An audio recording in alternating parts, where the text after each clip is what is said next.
Hello friends. तो आज हम यहाँ पर वेक्टर कैलकुलस का पार्ट नंबर 4 डिस्कस करेंगे। तो आज का टॉपिक होने वाला है वेक्टर कैलकुलस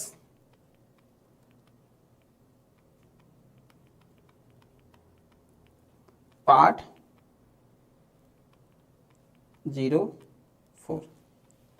तो आज हम यहाँ पे पार्ट नंबर 04 को डिस्कस करेंगे, जो कि है हमारा डेल ऑपरेटर। तो आज हम यहाँ पे बेसिकली डेल ऑपरेटर के बारे में डिस्कस करेंगे। किसके बारे में? डेल ऑपरेटर के बारे में। ठीक है कि बेसिकली डेल ऑपरेटर आपका होता क्या है, इसके बारे में आज पूरी की पूरी यहाँ पे चर्चा होगी। ठीक है, तो समझेंगे डेल ऑपरेटर्स को कि एक्चुअल में डेल ऑपरेटर्स क्या होते हैं। ठीक है, तो इसके बारे में हम यहाँ पे आज बात करेंगे। क्लियर है दोस्तों? चलिए फिर शुरू करते हैं। ठीक है, तो सबसे पहले हम यहाँ पे डेल ऑपरेटर को देखते हैं। तो डेल ऑपरेटर एक तरीके का वेक्टर ऑपरेटर है। तो डेल ऑपरेटर क्या है? ये हमारे पास एक वेक्टर ऑपरेटर है। ठीक है, ये एक वेक्टर ऑपरेटर है। अब क्या होता है ये, इसको लिखा कैसे जाता है? तो इसका जो सिंबल होता है वो हमारे पास एक ट्रायंगुलर शेप होती है। इसको हम इस तरीके से यहाँ पे रिप्रेजेंट करते हैं। एक ट्रायंगल की शेप में ये होता है ना, जिसको हम उल्टा ट्रायंगल भी कह सकते हैं। तो इसको हम इस तरीके से लिखेंगे। तो ये होगा डेल, और ये वेक्टर क्वांटिटी है, तो ये होगा i del over del x plus j cap del over del y plus k cap del over del z. इसको हम डिफरेंशियल ऑपरेटर भी बोलते हैं, क्योंकि ये डिफरेंशिएशन कर रहा है। आप देखेंगे तो ये डेल ऑपरेटर है, और ये वेक्टर क्यों है? क्योंकि इसमें आई जे के आ रहे हैं। ठीक है, तो आई जे के है, तो ये हमारे पास एक डेल ऑपरेटर है। बात समझ में आई? तो इसको हम यहाँ पे डेल ऑपरेटर बोलते हैं। अब यहाँ पे हम अपने डेल ऑपरेटर को लिखेंगे इन कार्टेशियन, इन स्फेरिकल और इन सिलेंड्रिकल कोऑर्डिनेट सिस्टम में। तो पहले हम यहाँ पे बात कर लेते हैं किसमें? Cartesian coordinate system. तो इन कार्टेशियन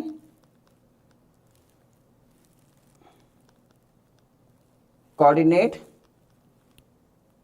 सिस्टम,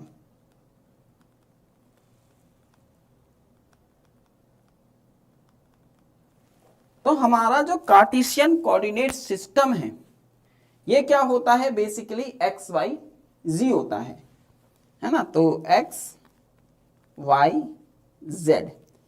तो यहां पर अगर मैं इसको लिखता हूं तो ये होगा हमारे पास दिस। इसको हम इस तरीके से लिखेंगे, मतलब जो ऊपर वाली इक्वेशन है सेम यही इक्वेशन नीचे आ जाएगी कार्टेशियन कोऑर्डिनेट में। कोई इतना बड़ा चेंज इसमें नहीं होता है, और इस फॉर्म को हम जनरली याद रख पाते हैं। तो ये तो कार्टेशियन कोऑर्डिनेट की फॉर्म में है। अब हम बात करते हैं दूसरी इक्वेशन, जो कि है आपकी स्फेरिकल, या हम बात करते हैं सिलेंड्रिकल कोऑर्डिनेट सिस्टम की। चलो हम यहाँ पे हम बात करते हैं अब किसके बारे में? इन सिलेंड्रिकल सिस्टम। तो जो हमारा सिलेंड्रिकल सिस्टम होता है बेसिकली ये होता है हमारे पास आर फाई जेड। आर क्या है? रेडियस। फाई हमारे पास एंगल है, और जेड क्या है? लेंथ ऑफ द सिलेंडर, या उसकी हाइट ऑफ द सिलेंडर। ठीक है, तो इसको हम यहाँ पे किस तरीके से लिख सकते हैं? तो देखो ये होगा डेल। अब यहाँ पे यूनिट वेक्टर आर कैप होगा, और ये होगा del upon del r, plus यहाँ पे यूनिट वेक्टर फाई कैप होगा, और ये होगा 1 upon R del upon del phi. यहाँ पे यूनिट वेक्टर हो जाएगा आपके पास जेड कैप, और ये होगा डेल अपॉन डेल जी। ठीक है, तो आप इस तरीके से यहाँ पे इस चीज को देख सकते हैं। तो समझ में आ रही है बात। तो ये हमारे पास है। अब हम बात करते हैं स्फेरिकल कोऑर्डिनेट सिस्टम में कैसे लिखेंगे। तो अगर हम बात करते हैं स्फेरिकल कोऑर्डिनेट सिस्टम में, इन स्फेरिकल सिस्टम जो कि होता है r थीटा फाई। तो r क्या है, रेडियस, थीटा एंगल है और फाई भी हमारे पास एक एंगल है। ठीक है, इसकी लिमिट क्या होती है हम बाद में डिस्कस करेंगे। तो ये रहा। अब देखो यहां पे जो हमारे पास डेल ऑपरेटर होगा, अब देखो यहां पे होगा हमारे पास r del upon del r plus theta cap, इसका यूनिट वेक्टर ये होगा 1 upon r del upon del theta plus phi cap 1 upon r sine theta और डेल अपॉन डेल फाई।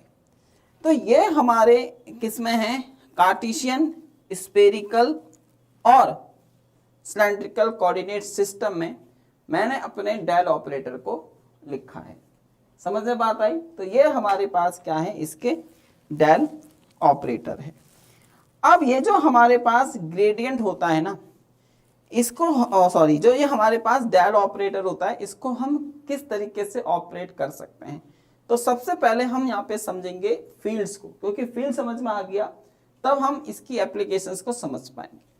तो अगर हम यहाँ पे बात करें फील्ड्स की, है ना, फील्ड्स जैसे आपके पास होता है इलेक्ट्रिक फील्ड और मैग्नेटिक फील्ड। तो इलेक्ट्रिक फील्ड का मतलब क्या होता है कि वो जो फील्ड है वो आपके इलेक्ट्रिक वेक्टर से मिलकर बना हुआ है। इसी तरीके से अगर हम मैग्नेटिक फील्ड की बात करते हैं तो मैग्नेटिक फील्ड आपके मैग्नेटिक वेक्टर से मिलकर बना है। इसी तरीके से अगर मैं यहाँ पे फोर्स फील्ड की बात करूं तो उसके अंदर सबके सब फोर्स वेक्टर हैं। अगर हम मोमेंटम फील्ड की बात करें तो सबके सब मोमेंटम वेक्टर्स हैं। इसी तरीके से अगर हम यहाँ पे स्केलर और वेक्टर फील्ड की बात करें तो बेसिकली यहाँ पे दो टाइप्स के फील्ड होते हैं। तो अगर हम इसको समझें तो ये दो टाइप के हैं। एक है आपका यहाँ पे स्केलर फील्ड और एक है आपका यहाँ पर वेक्टर फील्ड। अब स्केलर फील्ड्स क्या होते हैं, जैसे टेम्परेचर, ये आपका स्केलर फील्ड है। मतलब अगर हमारे पास स्पीड है, सबके सब स्पीड है, तो उसको हम स्केलर फील्ड बोलेंगे, टेम्परेचर को स्केलर फील्ड बोलेंगे, मास को स्केलर फील्ड बोलेंगे। वेक्टर फील्ड का मतलब है कि वहां पे वेक्टर्स हैं, जैसे मोमेंटम हो गए, फोर्स हो गए, टॉर्क हो गए, है ना, ये सब हमारे वेक्टर फील्ड्स हैं।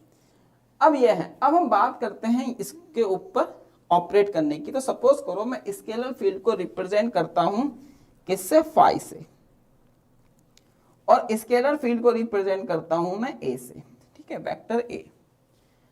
अब हम यहां पे अगर इसके ऊपर ग्रेडियंट अप्लाई करें तो देखो अप्लाई कैसे होगा, सॉरी डेल। तो अगर हम इसके ऊपर डेल अप्लाई करते हैं तो ये हो जाएगा डेल फाई। भाई स्केलर फील्ड के ऊपर अगर मैं डेल को अप्लाई करता हूं तो वो क्या बनाएगा, ग्रेडियंट। तो इसी को हम बोलते हैं ग्रेडियंट। तो ये होगा आपके पास एक ग्रेडियंट। तो इसको जनरली हम ग्रेडियंट बोलते हैं, यानी कि ग्रेडियंट किसका लिया जाएगा, ग्रेडियंट हमेशा एक स्केलर फील्ड का लिया जाएगा। अगर हम यहाँ पे बात करें वेक्टर फील्ड की, तो वेक्टर फील्ड हमारे अगर हम बात करें तो इसमें हम दो तरीके से यहाँ पर अपने डेल ऑपरेटर का यूज कर सकते हैं।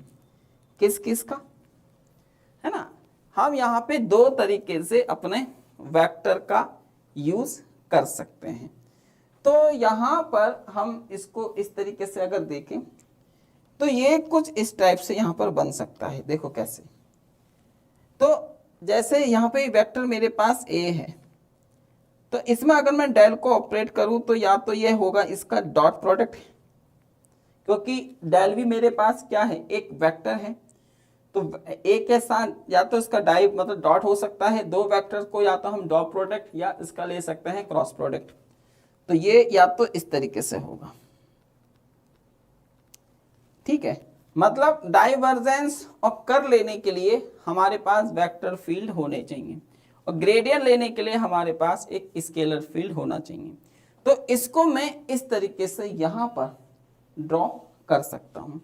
तो आई थिंक आप लोगों को ये चीज़ एकदम से क्रिस्टल क्लियर समझ में आ गई होगी। इसको हम यहाँ पे इस तरीके से दोस्तों ले सकते हैं। ठीक है, तो ये हमारे पास है दिस। अब यहाँ पे ये जो हमारे पास डेल फाई है, इसको हम ग्रेडियंट बोलते हैं, इसको हम डाइवर्जेंस बोलेंगे और इसको हम यहाँ पर कर्ल बोलेंगे। ठीक है, तो ये कुल मिला के इस तरीके से यहाँ पर लिखा जाता है। अब इसकी ना मैं यहाँ पे कुछ आइडेंटिटीज आपको बताता हूँ कि इसकी ना कुछ आइडेंटिटीज यहाँ पे हमारे पास होती हैं। तो जैसे पहली आइडेंटिटी क्या है, तो यह है मेरे पास डेल फाई प्लस साइन। अब ये जो फाई और साइन है ये हमारे पास क्या है, स्केलर। तो यहाँ पे लिख देता हूं कि फाई और साइन ये स्केलर फील्ड है। इस चीज का ध्यान रखें कि ये स्केलर फील्ड है। तो इसको हम इस तरीके से यहाँ पे रिप्रेजेंट कर पाएंगे। तो ये हो जाएगा del phi plus del psi. ठीक है, तो ये डेल फाई और डेल साइन आप इसको इस तरीके से यहाँ पे लिख सकते हो। उसके बाद अगर हम बात करें यहाँ पे, ठीक है, अगर हम इसका प्रोडक्ट करें तो ये हमारे पास है फाई और ये हमारे पास है साइन। तो इसको मैं इस तरीके से लिख सकता हूं phi del psi psi del phi. ठीक है, ये कुल मिला के इस तरीके से यहाँ पे लिखा जाएगा। उसके बाद अगर मैं बात करूं दोस्तों यहाँ पर, ठीक है, तो जैसे अब हमारे पास है कुछ वेक्टर फील्ड्स जैसे ए और बी, ये मेरे पास वेक्टर फील्ड्स हैं। तो ये होगा डेल ए प्लस बी। लेकिन क्या ये सही लिखा है? नहीं, क्योंकि अब ये a प्लस बी क्या है, एक वेक्टर है। तो इसके साथ में ग्रेडियंट ऐसे नहीं यूज कर सकता, डेल को ऐसे यूज नहीं कर सकता। तो यहाँ पर हमको थोड़ा सा सेफ खेलना होगा। तो यहाँ पे ना मैं अपना डॉट ले लूंगा। अब मैं इसको ऐसे करके यहाँ पे लिख सकता हूँ, ये है ना, मतलब डॉट तो आपको लगाना ही पड़ेगा बंधुओं। ये ना, तो डॉट हमारे पास ये इस तरीके से आएगा। अब अगर हम यहाँ पे देखो एक प्रॉपर्टी का यूज करते हैं, ठीक है, इसको अब आप यहाँ पे देख सकते हो। तो यह है डेल क्रॉस ए बी।